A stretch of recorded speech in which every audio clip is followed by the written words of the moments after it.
Human saves alien girl from an abandoned lab, but human hears alarms call out her true title. Hello everyone. Before we begin today's story, I have a small favor to ask.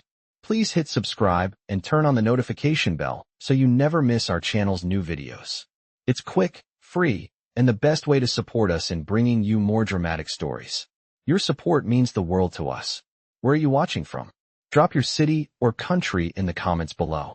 Thank you very much.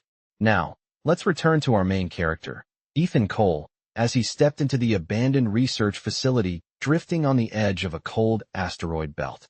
The temperature inside hovered near freezing, and his breath fogged against the cracked visor of his rescue helmet.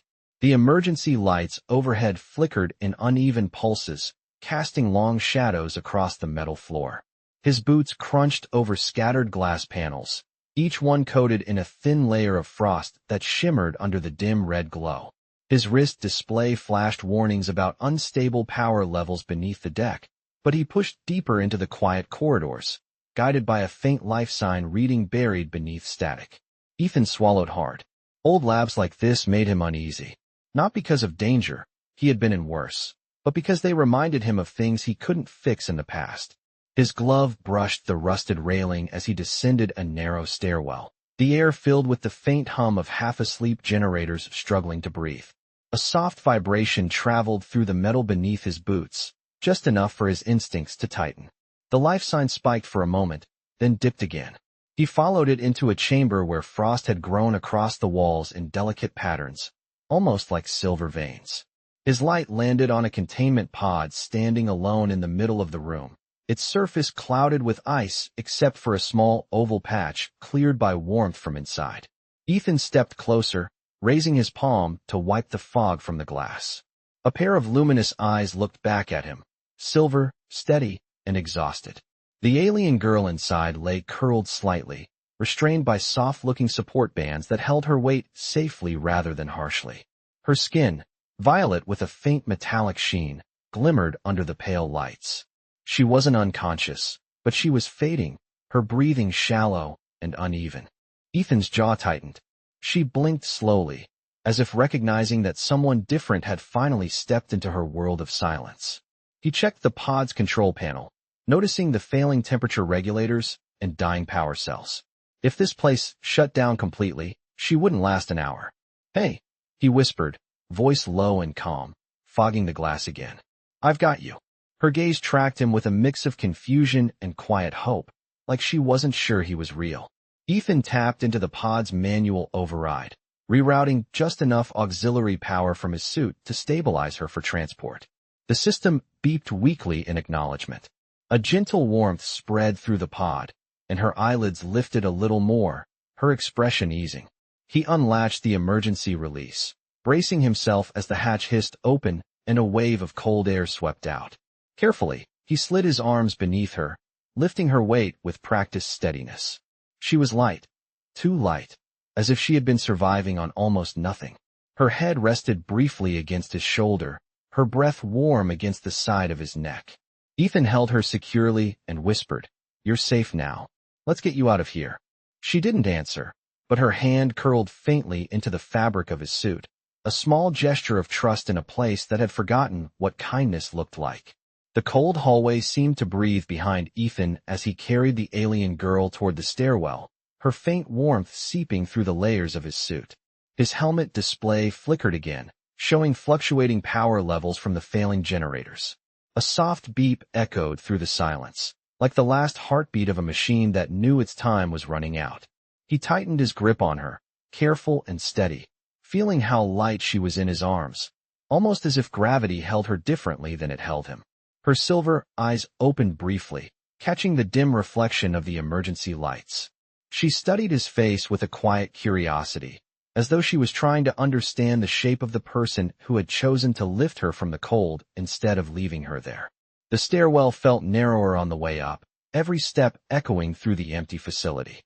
Dust motes drifted lazily in the beam of his helmet light, disturbed by his movement. The faint hum of equipment below faded. As he climbed, replaced by the soft sound of her breathing by his shoulder. He whispered, not sure if she could hear him, "Hold on. We are almost out." His voice came out low and steady, The way he spoke to scared evacuees years ago, back when he still believed rescue missions always ended well. At the main corridor, his ship's docking ring came into view through a broken window panel. The stars outside looked sharp and cold, scattered across a night that never ended. His small vessel waited with its airlock extended, lights blinking gently as if urging him to hurry. The alien girl shifted slightly, her fingers brushing the fabric near his shoulder. It was a small movement, but enough to make him glance down. Her expression was peaceful but fragile, as if each breath required more strength than she had left. Ethan moved faster. His boots clanked softly against the metal floor, the rhythm steady and reassuring. The airlock door opened with a welcoming hiss, warm air rushing out to greet them. He stepped inside, letting the door seal behind him, shutting out the cold and silence of the abandoned lab.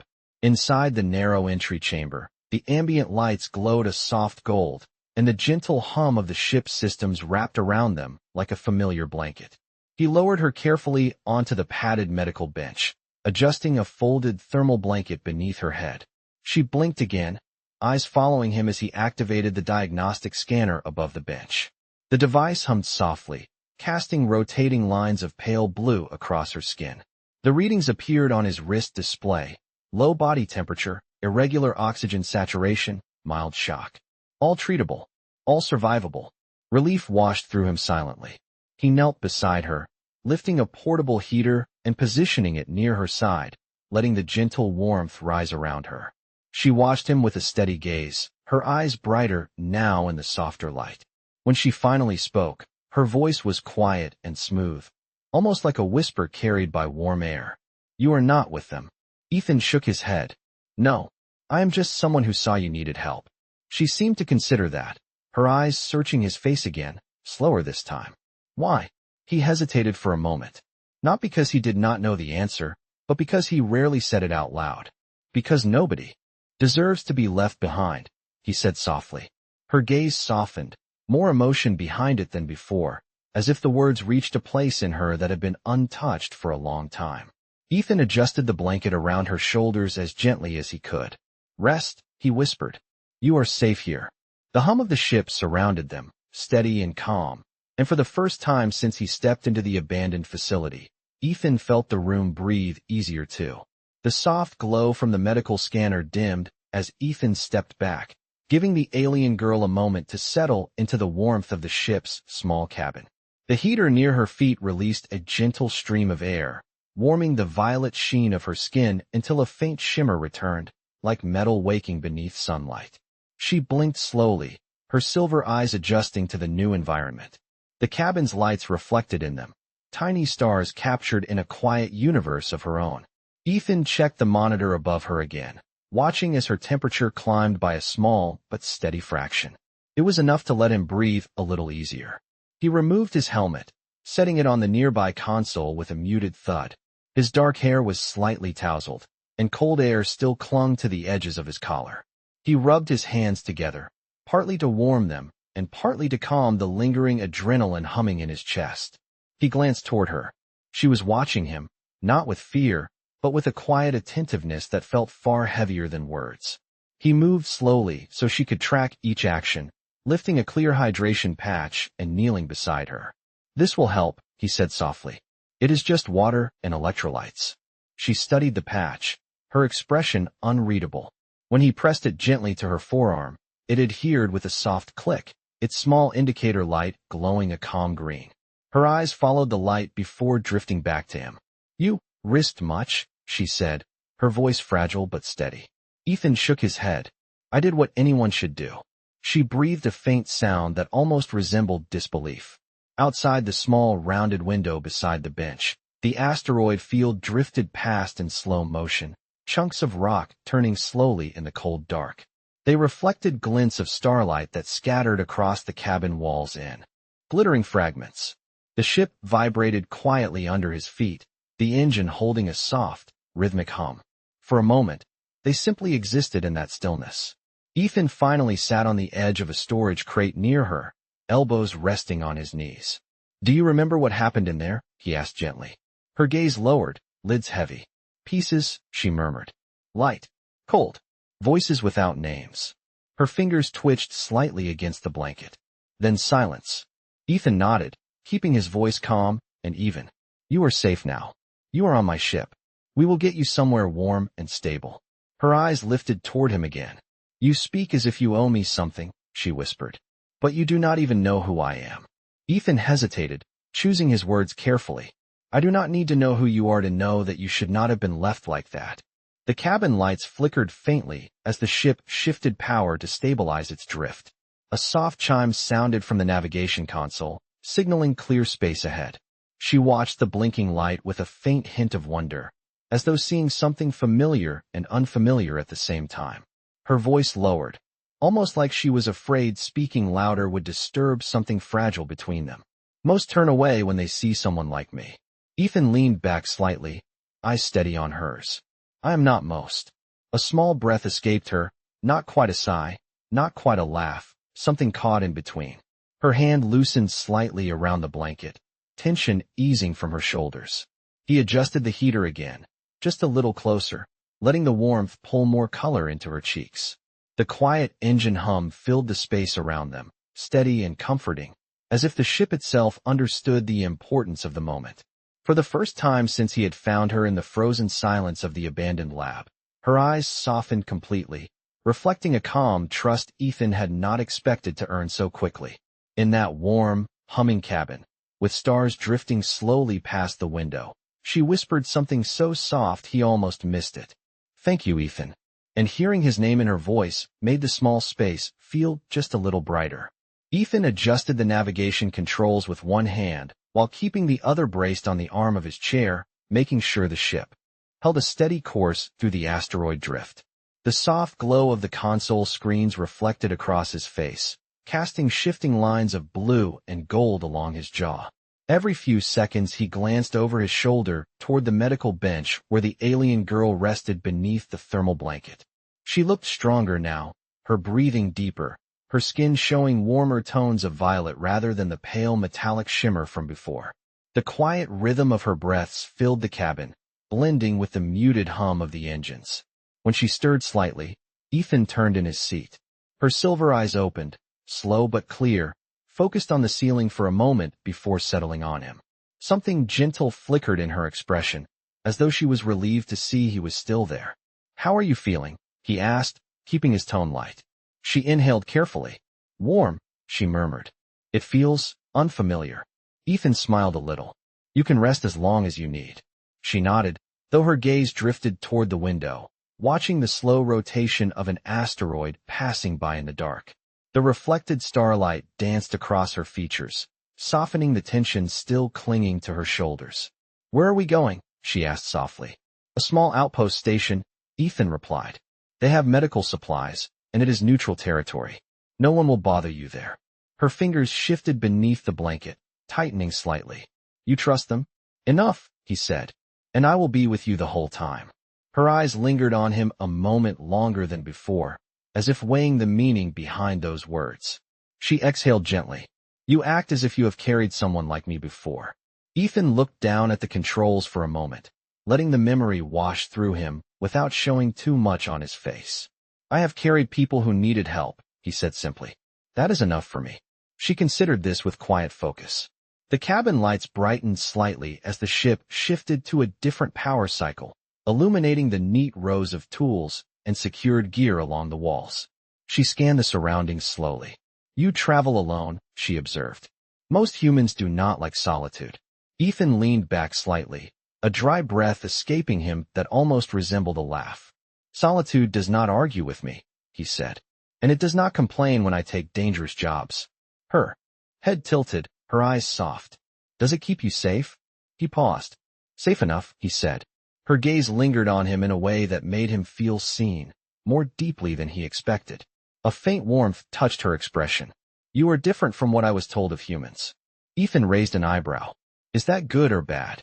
She looked at him steadily. It is unexpected. The word hung between them, light but sincere. A soft chime sounded from the scanner above her, signaling that her hydration patch had fully absorbed. She pulled her arm back slightly, examining the faint mark it left. Ethan moved to her side, checking the display. Your levels are improving, he said quietly. You are recovering well. She watched him work, eyes following every small movement. You speak gently, she whispered, even when you do not need to. Ethan paused, caught off guard by how softly she said it. I figure you have had enough cold voices for a lifetime, he replied. Her lips curved just slightly, the smallest sign of comfort. For a moment, neither of them spoke. The engines hummed beneath the floor, steady and calm, carrying them through the dark. When she finally closed her eyes again, it was not from exhaustion, but trust. And Ethan stayed seated beside her, watching over her with the quiet promise that he would not let anything take that trust away. The soft rhythm of the engines carried the small ship toward open space, creating a steady hum that wrapped the cabin in a sense of fragile calm. Ethan checked the navigation one more time, ensuring their course to the neutral outpost remained clear.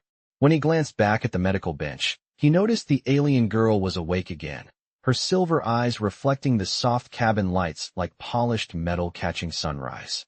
She shifted slightly, adjusting the blanket around her shoulders, and the faint movement made Ethan step closer without thinking. How is your temperature? He asked gently. She touched her fingertips to her cheek, feeling the warmth. Stable, she murmured.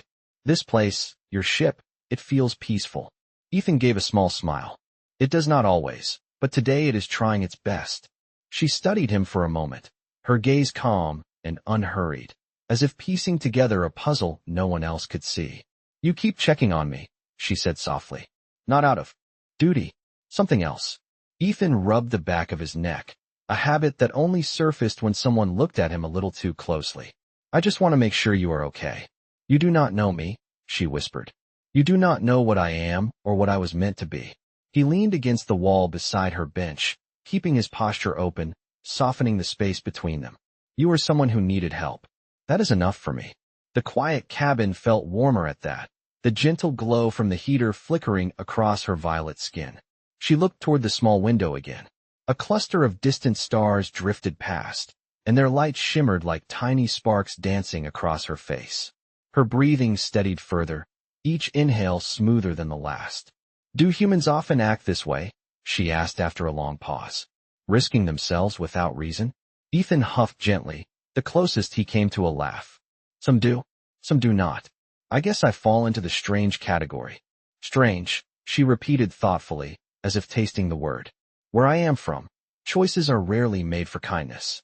They are made for power or obligation. Ethan's eyebrows lifted slightly. You are not obligated to explain anything, he said quietly. But if you want to talk, I am here. Her eyes softened at that. She shifted slightly on the bench, drawing the blanket closer around her shoulders.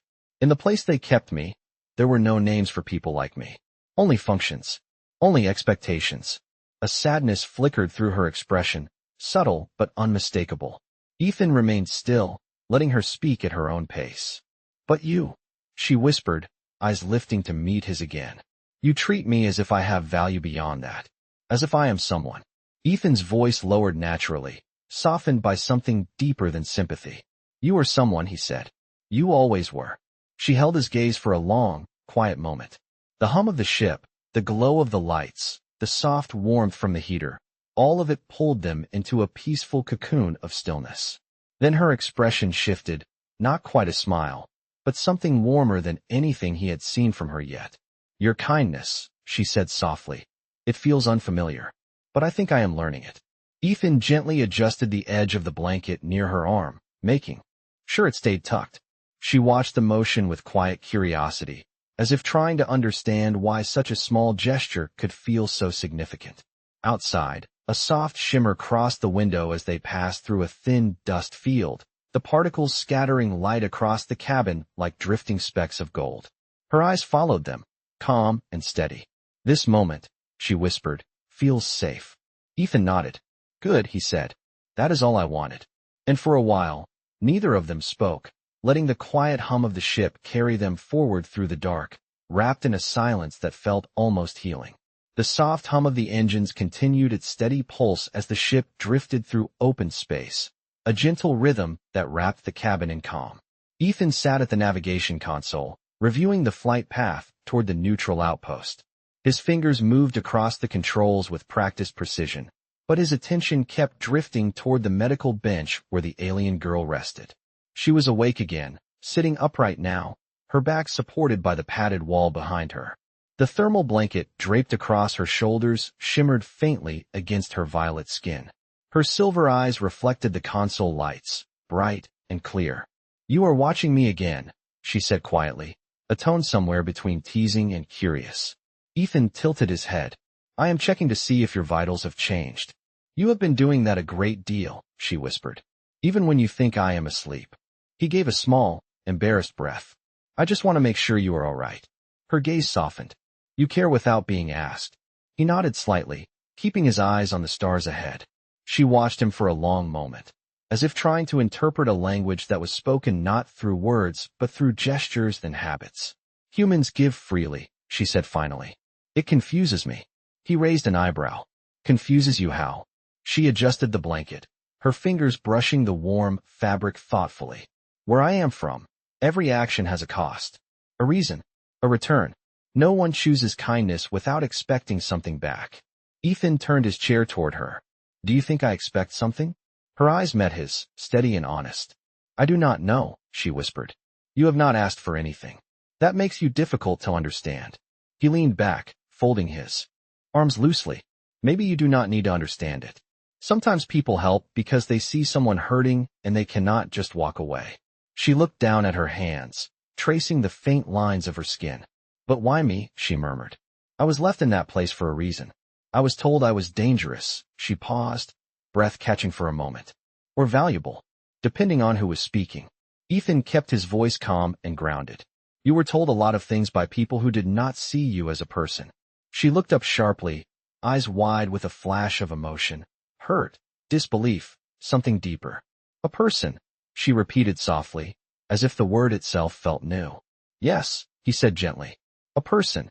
She studied him with a quiet intensity, searching his face as if trying to confirm that he truly meant it. When she spoke again, her voice was barely above a whisper. "If what you say is true, then why do I feel afraid when you look at me like that?" Ethan blinked, startled. "Afraid of what?" She hesitated, her breath trembling slightly. "Afraid that I will want to believe you," she admitted. "And I do not know if I am allowed to want that." The confession hung between them, delicate and fragile. Ethan moved slowly, sitting on the crate beside her bench, keeping a respectful distance. "You do not have to decide anything right now," he said quietly. "You just need to rest. Everything else can come later." She watched him, silver eyes shining in the cabin's soft light. "You are gentle," she whispered. "Gentleness is rare." He gave a small, warm smile. "Maybe, but you deserve it." She looked down, the faintest hint of color warming her cheeks, a soft glow beneath her violet skin. Outside the window, a narrow stream of starlight drifted across the glass, scattering tiny reflections across the cabin. She followed the light with her gaze, her expression calmer than before. "Ethan," she said softly. He turned toward her. "Yes." Her voice lowered to almost a breath. "Thank you for seeing me as something more than what they wanted me to be." And as the ship sailed through the quiet dark, that simple sentence filled the small cabin with a warmth no heater could create. The quiet drift of the ship carried them closer to the neutral outpost, its distant beacon blinking softly on the navigation display like a single star calling them home. Ethan monitored the readings, but his attention kept slipping toward the alien girl. She sat upright now, clearer in her movements, her violet skin warmed by the gentle glow of the cabin lights. Her silver eyes tracked the drifting debris outside the window, but her thoughts were clearly somewhere deeper, somewhere far from the stars. The soft hum beneath the floor shifted pitch as the ship adjusted speed. Ethan felt the faint vibration through his boots, a reminder that they were entering controlled space. Just as he reached for the communication panel, a thin chime sounded. Not loud, not alarming, but sharp enough to make him freeze. The girl's eyes snapped toward him, instantly alert. Ethan checked the display, expecting a routine navigation update. Instead, a blinking symbol pulsed at the edge of the screen, faint but unmistakable. A proximity ping. Not from the outpost. From behind them. "That is not normal," Ethan said quietly. He leaned in, adjusting the scanner range. A single contact appeared, far back in the distance. No identification. No broadcast. No transponder. Just a silent signature sitting at the edge of long range. Watching. The girl's fingers tightened on the blanket. Is it following us? I do not know yet, Ethan murmured. But he did know. He just did not want to confirm the fear in her eyes. She sat straighter, her breath catching slightly. I recognize patterns like that, she whispered. That is not a civilian ship. Ethan turned to her fully. What do you mean? Her gaze fixed on the blinking light, her voice low. It is a retrieval unit. They use them to recover assets. The word came out strained, as if she hated even speaking it. Ethan's jaw tightened. You are not an asset. She looked at him, a flicker of gratitude crossing her expression, but fear still shadowed the edges of her eyes. The proximity ping flashed again, closer this time. The contact was approaching, slow and silent, a predator that did not need to announce itself. Ethan reached for the controls. Do not worry. We will get to the outpost before it reaches us. She shook her head gently. They do not need to reach us. They only need to trigger the failsafe. Ethan paused. Failsafe? Her voice softened with a painful kind of honesty. There may be a signal inside me, something that responds when they are near. Ethan stared at her, a quiet tension forming in his chest. Does it hurt you? No, she said softly. Not physically, but it tells them where I am. Ethan exhaled slowly. We can block it. Can you? She asked. Not doubting him, worrying for him. You are one person, Ethan. They are. She trailed off, searching for the right word. An empire. Ethan adjusted the ship's course slightly, pushing toward the outpost's protective zone. I have stopped worse signals than this, he said, a calm determination settling in his voice. And I will not let them take you. She watched him as if she was trying to memorize the shape of that conviction. You are risking yourself again, she whispered. You always do this. I am not risking myself, Ethan said quietly. I am choosing you. The ship hummed louder as he increased thrust. Outside, the stars stretched into elongated streaks as the engines pushed harder. The proximity contact blinked again. Closer. The girl swallowed, her voice barely a breath. Why would you choose me? Ethan turned toward her, his eyes steady and warm. Because you deserve a life that belongs to you. Her silver eyes glistened, not with tears, but with something deeper. Something like hope trying to find a place to grow. The scanner beeped once more, sharper now. The ship behind them had accelerated. Ethan's fingers moved over the controls. Hold on, he said softly. I have you. And even with fear tightening her shoulders, the alien girl closed her eyes for a moment, trusting him as the stars outside blurred into streaks of light. The ship's engines deepened into a low, determined hum as Ethan pushed the throttle forward, guiding the vessel toward the protective perimeter of the neutral outpost. The starlight ahead stretched into thin silver lines, but behind them the single pursuing contact remained, creeping closer with unsettling patience. Ethan kept his jaw tight, eyes fixed on the readouts. The alien girl sat upright on the medical bench, her hands clasped together beneath the thermal blanket, her expression tense but steady. How long until we reach the outpost? She asked, her voice quiet but controlled. A few more minutes, Ethan said, though he did not look back. Once we cross their border, that retrieval ship will have to stop. She glanced at the blinking contact still trailing them. They will not stop. Ethan met her eyes in the reflection of the navigation screen. Then I will make them. A soft, strained breath escaped her. Ethan, you do not understand what you are defying. He turned to face her fully, bracing one hand on the edge of the console. Then help me understand. Her silver eyes shimmered, reflecting the dim lights, as if holding their own glow. Those ships are not sent for ordinary citizens, she said gently. They are sent for individuals with high worth. High consequence. Ethan frowned. Worth? Consequence. She swallowed softly, her voice lowering to a tone almost fragile. I was not meant to be found in that place. I was never meant to leave it. You did leave it, Ethan said quietly. With me. Her gaze softened with something like gratitude and fear woven together. I tried to tell you. There were roles assigned to me before I even understood them. The proximity ping chimed again, louder now, the pursuing ship slipping another fraction closer. Ethan turned back to the screen, adjusting their course slightly as the outpost beacon flashed brighter. Talk to me, he said. Tell me who is following us. She hesitated, fingers tightening on the blanket. Not who, she whispered. What they answer to. The hum of the ship seemed to dim for a moment, the air growing still around her words. Ethan's voice dropped low. Lyra, what are they coming for? Her eyes met his, shining with a deep, unspoken truth. For me, she said softly, because I carry a title that is not meant for the outside world. Ethan's breath stilled. What title? She looked down, as if the answer itself carried weight. Heir designate, she whispered, to the Syrian ascendancy. The ship felt suddenly smaller, as though the walls leaned in to hear her confession. Ethan blinked, stunned into silence.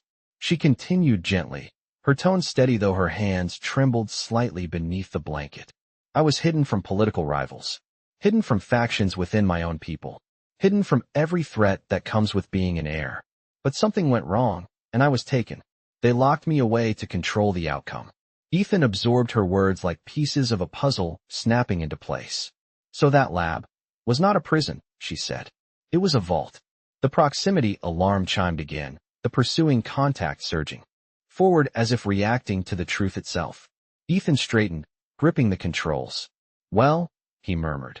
That would have been nice to know earlier. She looked up sharply. Are you angry? No, he said, eyes locked on the approaching outpost. I just wish people would stop calling you an asset. Her breath hitched with something like disbelief. Even now, you speak to me like I am just a person. You are, he said firmly. Title or not. The scanner beeped one last time, sharper than before. The pursuing ship broke formation and accelerated rapidly, closing the distance. Lyra's eyes widened. They are trying to override your engines. Ethan gritted his teeth. They are welcome to try. The ship lurched forward as he forced more power into the thrusters. Outside, the outpost's defensive grid flared into view like a net of golden light. Lyra clutched the edge of the bench, her voice trembling. Ethan, if they stop us before we cross that barrier, they will not, he said. I promised I would protect you. And as the retrieval ship closed in, the outpost's golden shield grew larger in the glass, glowing like salvation itself.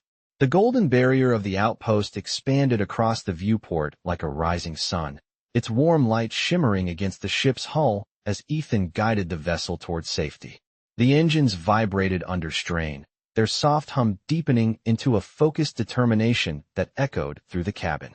Behind them, the pursuing retrieval ship accelerated once more, cutting through the dark with cold precision, closing the gap inch by inch. Lyra gripped the edge of the medical bench, her silver eyes fixed on the glowing barrier ahead, her breath held as if the outpost itself had become a distant, fragile promise. Ethan, she whispered, her voice trembling despite her resolve. They are almost within boarding range. Ethan adjusted the controls, pushing the thrusters to their limit. We only need a few more seconds. They will not give us those seconds, she murmured. Her fingers curled into the blanket. They were designed to reclaim what belongs to the ascendancy. Ethan's jaw tightened. You do not belong to anyone. She stared at him, her eyes softening with a mixture of disbelief and longing. You keep saying that, she whispered, as if your voice alone could make it true. He offered a small, steady look, one that carried more conviction than any argument. Maybe it can. The retrieval ship surged forward, its silent shape looming larger on the scanner. A sharp ping echoed, a warning that the override signal was attempting to breach their systems. The lights flickered. The engine hum stuttered. Lyra's breath hitched as she felt the faint vibration in her chest, a sensation tied not to the ship, but to the failsafe embedded deep within her. Ethan, she said softly, they are activating the signal. It is reaching for me. Ethan looked back at her, his gaze fierce with determination, and shook his head. You are not going anywhere. He slammed a hand onto the manual override panel, rerouting power from non-essential systems. The cabin dimmed, but the engines roared back to life with a steady, stubborn hum.